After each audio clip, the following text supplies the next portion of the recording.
Professor Yunus সরকারের আমলে আমরা দেখেছি পাকিস্তানের সঙ্গে বন্ধুত্ব একেবারে দহরম মহরম পর্যায়ে নিয়ে যেতে। পাকিস্তানের সঙ্গে এমন কোনো ব্যাপার নেই যে তারা করেনি। এমনকি পাকিস্তানের জাহাজ মুক্তিযুদ্ধের পরে প্রথমবারের মতো বাংলাদেশে বন্দরে এসে নোঙর করেছে, সেই ঘটনাও ঘটেছে। পাকিস্তানি বাণিজ্যিক জাহাজ বাংলাদেশে আসার পণ্যবাহী জাহাজ বাংলাদেশে আনা হয়েছে, সেখানে পাখির খাদ্যের নামে নিষিদ্ধ মাদক তারা পাঠিয়েছে, সেই ব্যাপারগুলো ধরাও পড়েছে।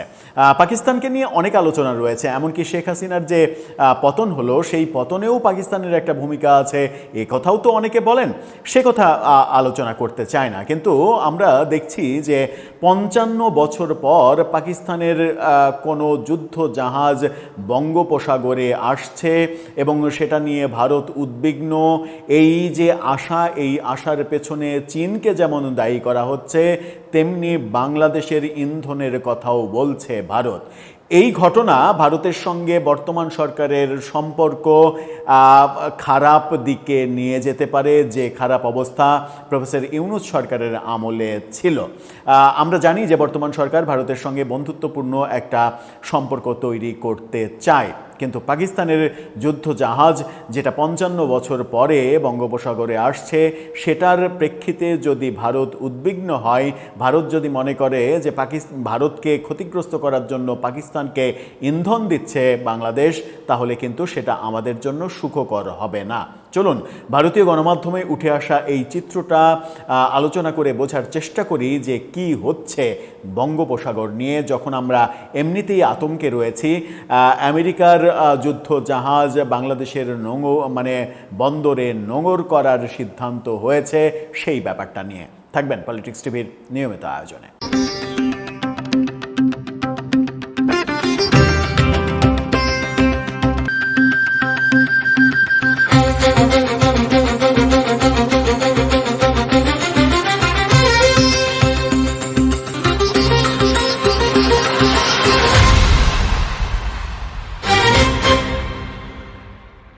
দর্শক, বলছিলাম পাকিস্তানের কোনো জাহাজ ৫৫ বছর পরে বঙ্গোপসাগরে আসছে, এতে উদ্বিগ্ন ভারত। এবং বলা হচ্ছে যে এখানে বাংলাদেশের মদদ রয়েছে, চীনের মদদ রয়েছে। ভারতীয় গণমাধ্যম এই সময়ে এই চিত্রটা উঠে এসেছে, তাদের প্রতিবেদনটা দেখে নিন। তারা বলছে চীনা মদদ সঙ্গী বাংলাদেশ, ৫৫ বছর পরে বঙ্গোপসাগরে ফিরছে পাকিস্তানি হাঙর, কতটা বিপদে ভারত। হাঙ্গরের হামলায় ৭১-এ যুদ্ধে ডুবেছিল ভারতের রণতরী INS কুকরি। সেই ৭১-এর যুদ্ধের সময়, মুক্তিযুদ্ধের সময় ভারতের যে রণতরী, সেই রণতরী কিন্তু এই হাঙ্গরের আঘাতেই ডুবেছিল। ৫৫ বছর পরে আবারও বঙ্গোপসাগরে হাঙ্গর আসছে এবং তাতে করে ভারতের উদ্বেগ বাড়ছে, এবং তারা সরাসরি বলছে এখানে চীনের মদদ রয়েছে এবং বাংলাদেশেরও মদদ রয়েছে। কি হচ্ছে চলুন একটু জানি। তারা শুরুটা করেছে এভাবে: ৭১ সালের যুদ্ধে ভারতের কাছে ৮২ সিক্কার চড় খেয়েছিল পাকিস্তান, তবে তারই মধ্যে বঙ্গোপসাগরে নৌযুদ্ধে বড় সাফল্য পেয়েছিল তারা। ভারতীয় রণতরী INS কুকরি তাকে ডুবিয়ে দিয়েছিল পাকিস্তানি সাবমেরিন PNS হাঙ্গর। স্বাধীন ভারতের ইতিহাসে সেই প্রথম কোনো রণতরী ডুবেছিল। তাতে অবশ্য যুদ্ধের গতি প্রকৃতি বদলায়নি, পাকিস্তান পরাজিতই হয়েছিল, কিন্তু এই দুর্ঘটনাটা ঘটেছিল। তারা বলছে যে ৭১-এর সেই লজ্জার পরাজয়ের পর বঙ্গোপসাগরে আর দেখা যায়নি পাকিস্তানকে, তবে সেই ঘটনার ৫৫ বছর পরে ফের ভারতের প্রায় একচেটিয়া আধিপত্য থাকা এই সমুদ্রে ফিরে আসার ছক কষছে পাকিস্তান। সৌজন্যে চীনের তৈরি করে দেয়া তাদের নতুন দূরপাল্লার সাবমেরিন এবং সাম্প্রতিক সময়ে তাদের প্রতি বাংলাদেশের মনোভাবের বদল। অর্থাৎ ইউনূস সরকারের আমলে পাকিস্তান ব্যাপারে বাংলাদেশের যে মনোভাব, আগের মনোভাব যে পরিবর্তন হয়েছে, সেটাকেই তারা দায়ী করছে। তারা যেটা বলছে সেটা হচ্ছে যে চীনা মদদে ফিরছে হাঙ্গর। চলতি বছরের এপ্রিল মাসে পাকিস্তানের প্রথম হাঙ্গর ক্লাসের সাবমেরিনটি তৈরি করে দেয় চীন। সেখান থেকে রওনা দিয়ে গত সপ্তাহে সেটি করাচি পৌঁছেছে। সেটিকে চীন থেকে পাকিস্তানে পাহারা দিয়ে নিয়ে এসেছে পাকিস্তানি যুদ্ধজাহাজ PNS তৈমুর। আসার পথে জুনের প্রথম সপ্তাহে শ্রীলঙ্কার কলম্বো বন্দরে নোঙর করেছিল PNS Taimur.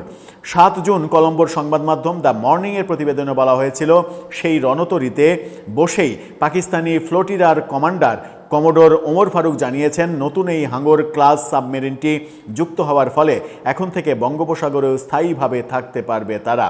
South Asian defence স্ট্র্যাটেজির বিশেষজ্ঞদের মতে হাঙ্গর নামের সঙ্গে ৭১-এর যুদ্ধের সময়ের যে রক্তাক্ত ইতিহাস জড়িত রয়েছে, ভারত সহ শত্রুদের তা স্মরণ করিয়ে দিতেই পাকিস্তান তাদের এই নতুন আধুনিক সাবমেরিন সিরিজের নাম রেখেছে হাঙ্গর ক্লাস।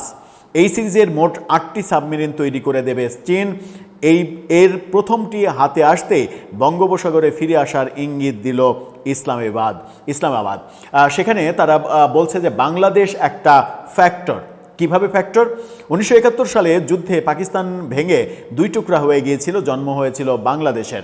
এরপর থেকে পাকিস্তানি নৌবহরের কর্মকাণ্ড মূলত আরব সাগরেই সীমাবদ্ধ ছিল। ২০২৪ সালে বাংলাদেশে শেখ হাসিনা সরকার পতনের পরে ইউনূসের অন্তর্বর্তী সরকার ও বর্তমান সরকারের আমলে অবিশ্বাস্য গতিতে ইসলামাবাদের সঙ্গে ঢাকার সম্পর্ক উন্নত হয়েছে। দ্য ডিপ্লোম্যাট ম্যাগাজিনের অর্থনৈতিক সমীক্ষা বলছে, দুই দেশের মধ্যে দ্বিপাক্ষিক বাণিজ্য এক ধাক্কায় ২০ থেকে ২৭% বৃদ্ধি পেয়েছে। মানে এক বছর, মানে কয়েক মাসের মধ্যে এই ২০ থেকে ২৭% বৃদ্ধি পেয়েছিল। তবে ভারতের জন্য আরও উদ্বেগের বিষয় দুই দেশের সামরিক বোঝাপড়া। ২০২৫-এর নভেম্বরে পাকিস্তানি যুদ্ধজাহাজ পিএনএস সাইফ নোঙর করেছিল চট্টগ্রাম বন্দরে, যেটা আপনাদেরকে বলেছি শুরুতে। ১৯৭১ সালের পর এই প্রথম পাকিস্তানের কোনো রণতরীকে দেখা গিয়েছিল বঙ্গোপসাগরের জলে। বাংলাদেশ ও পাকিস্তানের মধ্যে একটি পারস্পরিক প্রতিরক্ষা চুক্তি নিয়েও আলোচনা চলছে।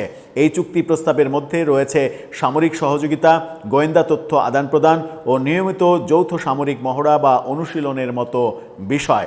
ভারতীয় প্রতিরক্ষা বিশেষজ্ঞদের একাংশের আশঙ্কা, এই চুক্তির সুযোগ নিয়ে বঙ্গোপসাগরে মোতায়েন করা হতে পারে পাকিস্তানি সাবমেরিন। বিশাখাপত্তমে ভারতের ইস্টার্ন নাভাল কমান্ড বঙ্গোপসাগরে পাকিস্তানি সাবমেরিন মানে ঠিক তার নাকের ডগায় নজরদারি চালাতে পারবে ইসলামাবাদ। কতটা বিপদে ভারত এই প্রসঙ্গে যেটা পত্রিকা বলছে, আন্তর্জাতিক আইন অনুযায়ী উপকূল থেকে ২০০ নটিক্যাল মাইলের পর থেকে শুরু হয় আন্তর্জাতিক জলসীমা। সেখানে যে কোনো দেশের যুদ্ধজাহাজ চলাচল করতে পারে, কারো আপত্তি জানানোর উপায় নেই। বঙ্গোপসাগরের পূর্ব পশ্চিমের গড় প্রস্থ প্রায় ৫৪০ থেকে ৭০০ নটিক্যাল মাইল। ফলে পাকিস্তানকে আইনিভাবে আটকানো কঠিন। অর্থাৎ ২০০ নটিক্যাল মাইলের বাইরে আন্তর্জাতিক জলসীমা, সেই আন্তর্জাতিক জলসীমায় পাকিস্তান যদি অবস্থান করে তাহলে ভারত আপত্তি জানিয়ে কোনো কাজ হবে না। তবে ভারতীয় নৌসেনার প্রাক্তন আধিকারিকদের একাংশের মতে ভারতের ভয়ের কিছু নেই। বিগত ৫ দশকে পরমাণু শক্তিচালিত সাবমেরিন, দুটি বিমানবাহী রণতরী এবং দূরপাল্লার P-8I মেরিটাইম নজরদারি বিমানের মতো অত্যাধুনিক সরঞ্জামে সেজে উঠেছে ভারতের নৌবাহিনী। সেই কারণে ভারত নিশ্চিত থাকতে পারে পাকিস্তান কোনো ক্ষতি করবে না। কিন্তু সেটা ভারতের ব্যাপার, ভারতের ক্ষতি হবে কি হবে না সেটা ভারতের ব্যাপার। কিন্তু সবথেকে বড় উদ্বেগের ব্যাপার হচ্ছে ভারত মনে করছে যে পাকিস্তান যে নতুন হাঙ্গরকে বঙ্গোপসাগরে আনতে চাইছে, এটাতে চীনের সরাসরি হস্তক্ষেপ রয়েছে এবং বাংলাদেশের সহযোগিতা রয়েছে। এটাই বাংলাদেশের জন্য বিপজ্জনক। যদি ভারত মনে করে বাংলাদেশ শত্রু দেশ, বাংলাদেশ পাকিস্তানের বন্ধু দেশ, তাহলে সেটা আমাদের জন্য মঙ্গলজনক নয়। আমাদের পররাষ্ট্রনীতি মূলত সবার সঙ্গে বন্ধুত্ব, কারো সঙ্গে শত্রুতা নয়। এটা কিন্তু অনেক টাফ কাজ। আপনি ভারতকে শত্রু বানিয়ে পাকিস্তানের সঙ্গে বন্ধুত্ব করা, এটা কোনোভাবেই আমাদের পররাষ্ট্রনীতির মধ্যে পড়ে না। সেই ক্ষেত্রে ভাববার বিষয়, ইউনূস সরকার যে ভয়ঙ্কর সিদ্ধান্তগুলো নিয়েছিল, সেই সিদ্ধান্ত থেকে বর্তমান বিএনপি সরকার সরে আসবে, নাকি পাকিস্তানের সঙ্গে এত পিরিতে মাখামাখি করবে তারা যে ভারত আমাদেরকে শত্রু ভেবেই নেবে। দর্শক, আপনার কাছেও সেই প্রশ্ন, উত্তর জানিয়ে লিখতে পারেন আমাদের কমেন্ট বক্সে।